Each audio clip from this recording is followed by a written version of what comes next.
آپ صلی اللہ علیہ وآلہ وسلم فرماتے تھے،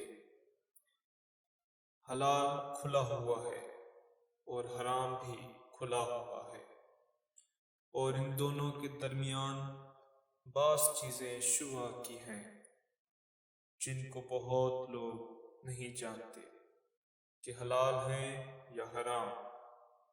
پھر جو کوئی شبہ کی چیزوں سے بھی بچ گیا، اس نے اپنے دین اور عزت کو بچا لیا، اور جو کوئی شبہ کی چیزوں میں پڑ گیا، اس کی مثال اس چرواہے کی ہے جو شاہی محفوظ چراگاہ کے آس پاس اپنے جانور کو چرائے۔ وہ قریب ہے کہ کبھی اس چراگاہ کے اندر گھس جائے اور شاہی مجرم قرار پائے۔